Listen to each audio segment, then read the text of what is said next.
தமிழ் நண்பர்கள் அனைவருக்கும் வணக்கம். என் கையில் இருக்க ஃபோன் வந்து பார்த்தீங்கன்னா Redmi Note 11 Pro Plus 5G. So இந்த ஃபோன் வந்து பார்த்தீங்கன்னா ஒரு 10 நாளைக்கு மேலே நான் வந்து யூஸ் பண்ணிகிட்டு இருக்கிறேன். ஸோ இந்த ஃபோனில் வந்து எனக்கு நிறையா பிடிச்ச விஷயங்கள் இருக்குது, நிறையா எனக்கு பிடிக்காத அதே நேரத்தில் ஒர்த் இல்லாத விஷயங்கள் அப்படின்ற மாதிரி விஷயங்களும் இருக்குது. ஸோ ரெண்டையுமே இந்த வீடியோவில் நம்ம வந்து பார்க்க போகிறோம். நீங்கள் இந்த ஃபோன் வாங்கலான் இருந்தாலோ இல்லை உங்கள் ஃப்ரெண்டு யாராவது ஃபேமிலி மெம்பர்ஸ் யாராவது வாங்கலான்னு ஐடியாவில் இருந்தாலோ இந்த ரிவ்யூ உங்களுக்கு ரொம்ப யூஸ்ஃபுல்லாக இருக்க போகுது. ஸ்கிப் பண்ணாமல் பாருங்கள். Starting with design. ஸோ இந்த ஃபோனோட டிசைன் நல்ல ஒரு அட்ராக்டிவான ஒரு டிசைன் பண்ணியிருக்காங்க. இது வரைக்கும் இருந்த நோட் சீரிஸ்லேருந்து கொஞ்சம் வித்தியாசமாக இந்த கேமரா பம்போட அமைப்புகள் அது மாதிரி சுற்றிலும் வந்து பார்த்திங்க அப்படின்னா இந்த ஃப்ரேமை ஒட்டி ஒரு கர்வ் வந்து கொடுத்துருக்காங்க. ஸோ அது நல்லா யூஸ் பண்ணுறதுக்கு ஹோல்ட் பண்ணுறதுக்கு நல்லா ஒரு ஃபீல் கொடுக்குது. நல்லா கொஞ்சம் ஹெவியாக இருந்தால் கூட ஃபோனோட டிசைன் நல்லா அட்ராக்டிவாக இருக்குது. நல்ல ஒரு மெட்டல் ஃபினிஷ் வந்து கொடுத்துருக்காங்க ஃப்ரேமில். பட் இது வந்து பிளாஸ்டிக் மாதிரி தான் தெரியுது. பேக் சைடில் வந்து கிளாஸ்லாம் கொடுத்துருக்காங்க. ஃப்ரண்ட்டில் வந்து பார்த்தீங்கன்னா கார்னிங் கொரில்லா கிளாஸ் 5 வந்து யூஸ் பண்ணியிருக்காங்க. ஓவரால் இந்த ஃபோனில் டிசைன் ரொம்ப நல்லா இருக்குது, நல்லா டிசைன் பண்ணியிருக்காங்க. அப்படியே டிஸ்பிளே பற்றி பேசுவோம். டிஸ்பிளே பற்றி பார்க்கும்போது இங்கே 6.67 இன்ச்சில் ஒரு சூப்பர் AMOLED டிஸ்பிளே வந்து கொடுத்துருக்காங்க. பேனலோட குவாலிட்டி ரொம்ப நல்லா இருக்குது. யூஸ் பண்ணுறதுக்கு எல்லா இடத்துலையுமே நல்லா ஒரு ஃப்ளூடான ஒரு எக்ஸ்பீரியன்ஸ் வந்து கிடைக்குது. Colours, reproduction, saturation level, brightness, viewing angles எல்லாமே பக்காவாக இருக்குது. ஆனால் இவ்வளவும் பக்காவாக கொடுத்துருந்தாலும் இங்கே வந்து HDR சப்போர்ட் வந்து கொடுக்கல. ஸோ இந்த சிப்செட்டோட அதாவது அந்த ஸ்னாப்ட்ராகன் 695ங்கிற சிப்செட் தான் அதில் யூஸ் பண்ணியிருக்காங்க. அதில் வந்து HDR சப்போர்ட் இல்லை போல். அதெல்லாம் நீங்கள் யூடியூப்லையோ இல்லை நெட்ஃப்ளிக்ஸ்லையோ எதுலேயுமே HDR கண்டென்ட் அதில் வந்து பார்க்க முடியாது. ஸோ என்னதான் செம்மையான டிஸ்பிளே சூப்பர் AMOLED இருந்தாலும் இங்கே வந்து HDR கொடுக்காதது இங்கே வந்து நான் வந்து ஒரு குறையாக பார்க்குறேன். ஸோ நீங்களும் அதை வந்து கன்சிடர் பண்ணிக்கோங்க. இப்போ நம்ம பார்க்க போகிறது இதோட பர்ஃபார்மன்ஸ். ஸோ முக்கியமான ஒரு விஷயம் தான். இந்த பர்ஃபார்மன்ஸ் வந்து பார்த்திங்க அப்படின்னா 695 அப்படின்ற ப்ராசஸரால் வந்து பவர் பண்ணப்பட்டிருக்கு. ஸோ இந்த 695 ப்ராசஸருக்கு நிறையா பஞ்சாயத்துகள் இருக்குது ஆல்ரெடி. அது என்ன பஞ்சாயத்து அப்படின்னா அதோட பேர்லேயே பஞ்சாயத்து இருக்குது. 695 அப்படின்ட்டு இருந்தாலும் இது வந்து 7 சீரீஸில் இருக்கிற ப்ராசஸருக்கு விட நல்ல ஒரு பர்ஃபார்மன்ஸ் கொடுக்குற ப்ராசஸராக இருக்கிறதுனால இது ஏன் இந்த பேர் வச்சாங்க அப்படின்ற ஒரு கேள்விகளும் வந்து இருக்குது. நிறைய பேர் வந்து இது வந்து கொஞ்சம் பர்ஃபார்மன்ஸ் குறைஞ்சது போல் அப்படின்னு நினச்சிட்டு இருக்காங்க. பட் அப்படி கிடையாது. இங்கே பர்ஃபார்மன்ஸ் நம்ம கேம் விளையாடும் போதும் சரி இல்லை மல்டி டாஸ்கிங் பண்ணும்போதும் சரி பெரிய அளவில் எந்த பிரச்சனையும் இல்லை. நீங்கள் நல்ல ஒரு இது வந்து பண்ண முடியுது. அதே நேரத்தில் நீங்கள் பிஜிஎம் இந்த மாதிரியான கேம்லாம் விளையாடும்போது அல்ட்ரா ஸ்மூத்தெல்லாம் வந்து வரல. ஸோ நார்மலான HD இந்த மாதிரி இதெல்லாம் நீங்கள் வந்து விளையாட முடியும். ஸோ ஒரு அரை மணி நேரம் விளையாண்டதுக்கப்புறமா அங்கங்கே சின்ன சின்ன லேக் வந்து இருக்குது, லைட்டான ஹீட்டிங் இருக்குது. அதே நேரத்தில் அந்த ஹீட்டிங் வந்து எல்லா ஃபோன்லையும் கண்டிப்பாக இருக்கும். இதுக்குன்னு ஸ்பெசிஃபிக்காக இது ஹீட் ஆகிற ஃபோன் அப்படிலாம் சொல்கிறதுக்கு இல்லை, நல்லாவே வந்து பர்ஃபார்ம் வந்து பண்ணுது. இந்த ஃபோனில் பேட்டரின்னு வரும்போது இங்கே 5000 mAh பேட்டரி கொடுத்துருக்காங்க. அதை சார்ஜ் பண்ணுறதுக்காக 67 வாட்ஸில் ஃபாஸ்ட் சார்ஜர் வந்து கொடுத்துருக்காங்க. நல்ல ஃபாஸ்ட்டாகவே சார்ஜ் ஆகுது. அவங்க ஒரு டைம் சொல்லியிருக்காங்க. நம்ம செக் பண்ண வரைக்கும் ஒரு 58 நிமிஷத்துலேருந்து 1 மணி நேரம் வந்து டைம் எடுத்துக்குது. அதாவது 0 to 100 வர்றதுக்கு.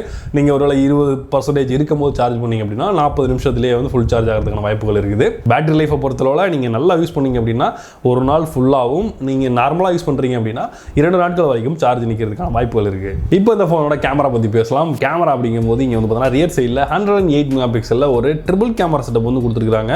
ட்ரிபிள் கேமரா தானே செக் பண்ணிக்கிறேன். ட்ரிபிள் கேமரா தான் கொடுத்துருக்காங்க. அதில் பிரைமரி சென்சர் வந்து பார்த்தீங்கன்னா 108 மெகாபிக்சலில் சாம்சங்கோட சென்சர் யூஸ் பண்ணியிருக்காங்க. அதுக்கு அடுத்ததாக 8 மெகாபிக்சலில் ஒரு அல்ட்ரா வைட் சென்சரும், அடுத்ததாக 2 மெகாபிக்சலில் ஒரு மேக்ரோ சென்சரும் யூஸ் பண்ணியிருக்காங்க. ஒரு தேவையில்லாத மேக்ரோ சென்சர் அது. ஸோ எதுக்கு கொடுத்துருக்காங்க அவங்களுக்கும் தெரியாது, நமக்கும் தெரியாது. ஸோ இந்த 108 மெகாபிக்சலில் எடுக்கப்படுற ஃபோட்டோஸ் நல்லா இருக்குது. சாம்பிள்ஸ் எல்லாமே ஆட் பண்ணுறேன், எப்படி இருக்குன்றதை நீங்களே பாருங்கள். கலர் லெவல் நல்லா இருக்குது, அந்த மாதிரி ஷார்ப்னஸ் நல்லா இருக்குது, சேச்சுரேஷன் லெவல்ஸும் கரெக்டாக இருக்குது. கம்பேரிட்டிவ்லி அல்ட்ரா வைடுக்கு போனோம் அப்படின்னா அல்ட்ரா வைடு நல்லா உங்களுக்கு வைடாக வந்து தெரியுது. அதே நேரத்தில் 108 மெகாபிக்சல் கேமரா அளவுக்கு சென்சர் அளவுக்கு அது வந்து பெர்ஃபார்ம் வந்து பண்ணலை. உங்களுக்கு அல்ட்ரா வைடாக தேவைப்படுறவங்க மட்டும் அதை வந்து யூஸ் பண்ணிக்கோங்க. அதுக்கு அடுத்ததாக இங்கே கேமராவில் வீடியோ எடுக்கும் போது வந்து பார்த்தீங்க அப்படின்னா மேக்ஸிமம் வந்து 1080 பிக்சல்ஸ்லாம் நீங்கள் வீடியோ எடுக்க முடியும். 4K சப்போர்ட் இதில் கிடையாது.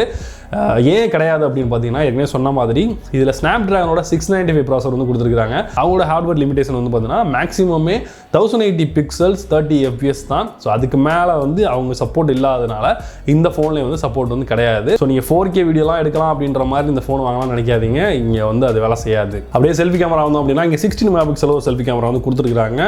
ஸோ நான் நிறைய பிக்சர்ஸ் வந்து எடுத்து பார்த்தேன். ஓரளவுக்கு ஆவரேஜாக இருக்குது, இந்த அளவுக்கு குறவும் சொல்ல முடியாது. ஸோ நீங்களே பாருங்கள், எல்லாம் செல்ஃபியில் எடுத்த ஃபோட்டோஸ் தான் அதையும் ஆட் பண்ணுறேன். ஸோ ஓரளவுக்கு நல்ல பர்ஃபார்மன்ஸ் தான் பண்ணுது. அதில் பெருசாக வந்து நம்ம சொல்கிறதுக்கு ஒன்றும் இல்லை, நல்லா இருக்குது. அடுத்ததாக இதில் எக்ஸ்ட்ரா இருக்கிற ஃபீச்சர்ஸ் சொல்லும் போது இதில் ஸ்பீக்கர்ஸ் வந்து பார்த்திங்க அப்படின்னா ஸ்டீரியோ ஸ்பீக்கர்ஸ் வந்து கொடுத்துருக்காங்க. ஸோ ஸ்டீரியோ ஸ்பீக்கர்ஸாக இருந்தாலும் குவாலிட்டி உண்மையிலே ரொம்ப நல்லா இருக்குது. ஸோ நல்லா லவுடாக இருக்குது, அந்த மாதிரி கிறிஸ்ப் அண்ட் கிளியராக இருக்குது. நம்ம நல்ல ஒரு லிசனிங் எக்ஸ்பீரியன்ஸ் நல்லா இருக்குது. அது மாதிரி ஃபிங்கர் பிரிண்ட் சென்சர் வந்து பார்த்தீங்கன்னா சைட் மோடாக வந்து கொடுத்துருக்காங்க. அதோட ரெஸ்பான்ஸுமே நல்லா இருக்குது, யூஸ் பண்ணுறதுக்கு ஃபாஸ்ட்டாக இருக்குது. சிம் கார்ட்ஸ் பற்றி வரும்போது இங்கே வந்து பார்த்திங்க அப்படின்னா ஒரு ஷேர்டு சிம் ஸ்லாட் தான் வந்து கொடுத்துருக்காங்க.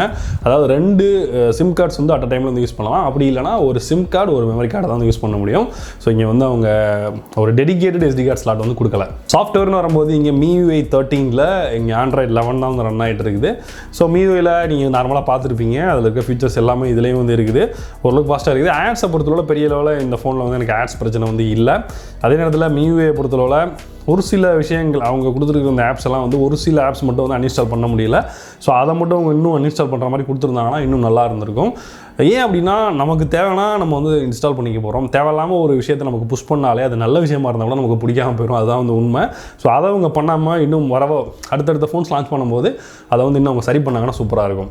ஸோ ஓவரால் இந்த ஃபோனில் எனக்கு பிடிச்ச ஹைலைட்டான விஷயங்கள்னு பார்த்தீங்க அப்படின்னா இதோட டிசைன் நல்ல ஒரு சூப்பரான ஒரு டிசைன் பண்ணியிருக்காங்க. அடுத்தது அதில் இருக்க AMOLED டிஸ்பிளே. ஸோ அடுத்ததாக வந்து இதோட ப்ராசஸர் 695 ப்ராசஸர் நல்ல ஒரு பர்ஃபார்மன்ஸ் பண்ணுது. அதே நேரத்தில் நீங்கள் பயங்கரமான கேமர், நான் கேமிங்காகவே இந்த ஃபோன் வாங்கணும் அப்படிங்கிற மாதிரி இருந்தால் அந்தளவுக்கு இது ஒத்து வராது. அதே மாதிரி இதில் மைனஸ்ன்னு பார்க்கும்போது பார்த்திங்க அப்படின்னா நான் ஏற்கனவே சொன்ன மாதிரி HDR வந்து இதில் சப்போர்ட் வந்து கிடையாது. அதே மாதிரி நீங்கள் கேமராவில் வீடியோ எடுக்கும்போது 1080 பிக்சலில் மட்டும்தான் வந்து எடுக்க முடியும். ஸோ அது ஒரு மிகப்பெரிய ஒரு ட்ராபேக்காக பார்க்குறேன். அது மாதிரி இதில் வந்து 4K வீடியோ வந்து பார்த்திங்க அப்படின்னா நீங்கள் யூடியூப்லேயோ போயிட்டு நீங்கள் 4Kல ரெசல்யூஷன் வந்து வைக்க முடியாது. அதே மாதிரி நீங்கள் 4Kல ஒரு வீடியோ வச்சுருக்கீங்க, உங்களுடைய உள்ள நீங்கள் மெமரியில் ஏற்றிருக்கீங்க அப்படின்னா அந்த வீடியோ கூட இதால் ப்ளே பண்ண முடியாது. ஏன் அப்படின்னா இதில் 4Kல எந்த விதத்துலையும் சப்போர்ட்டே வந்து கிடையாது. ஸோ அங்கே மட்டும் வந்து இவங்க கொஞ்சம் சரி பண்ணியிருந்தாங்க, நல்லா இருந்திருக்கும். மற்றபடி இந்த பட்ஜெட்டுக்கு இது ஓரளவுக்கு ஓகேவான ஃபோன் தான். நான் அது வரையும் பார்த்த வரைக்கும் இதோட ஒரு பெஸ்ட்டாக இந்த பட்ஜெட்டில் கொடுக்கலாம் அப்படின்ற மாதிரி ஃபோன் வந்து எனக்கு இதுன்னு தெரியலை. கொஞ்சம் பட்ஜெட் கூட போனால் இதோட பெட்டரான ஃபோன்ஸ்லாம் இருக்குது. ஸோ இதில் வந்து இந்த AMOLED டிஸ்பிளே இதெல்லாம் வந்து ஒரு ஹைலைட்டான ஃபியூச்சராக இருக்குது. ஸோ அதையும் தவிர்த்து இவங்க இந்த சில விஷயங்களில் மட்டும் கவனமாக இருந்திருந்தாங்க அப்படின்னா இந்த ஃபோன் இன்னும் வேறு லெவலில் இருந்திருக்கும், எல்லாரும் வாங்குற மாதிரியும் இருந்திருக்கும். ஸோ இதோட ப்ரைசிங் பற்றி பார்க்கும்போது இங்கே வந்து பார்த்தீங்கன்னா 6GB RAM மற்றும் 128GB ஸ்டோரேஜ் உள்ளது பார்த்தீங்கன்னா 21,000 ரூபாய்க்கும், 8GB RAM மற்றும் 128GB ஸ்டோரேஜ் உள்ள வேரியன்ட் வந்து பார்த்தீங்கன்னா 23,000 ரூபாய்க்கும், 8GB RAM மற்றும் 256GB இன்டர்னல் ஸ்டோரேஜ் இருக்க வேண்டியது பார்த்தீங்கன்னா 25,000 ரூபாயும் சேல் பண்ணுறாங்க. ஸோ உங்களுக்கு ஒரு வாங்க நினச்சிங்கன்னா கீழே டிஸ்கிரிப்ஷனில் லிங்க் தரேன், செக் பண்ணி பாருங்கள். ஸோ இந்த வீடியோ பற்றி நீங்கள் நினைக்கிறீங்க, இந்த ரிவ்யூ பற்றி நினைக்கிறீங்க கீழே கமெண்ட்டில் சொல்லுங்கள். இந்த வீடியோ பிடிச்சிருந்து நினச்சிங்கன்னா இந்த வீடியோ ஒரு லைக் கொடுங்க, உங்களுடைய ஃப்ரெண்ட்ஸ்க்கு இந்த வீடியோ ஷேர் பண்ணுங்கள். மீண்டும் ஒரு இன்ட்ரெஸ்டிங்கான வீடியோ சந்திப்போம். நான் Johnson from Tamil today tech. நன்றி, வணக்கம்.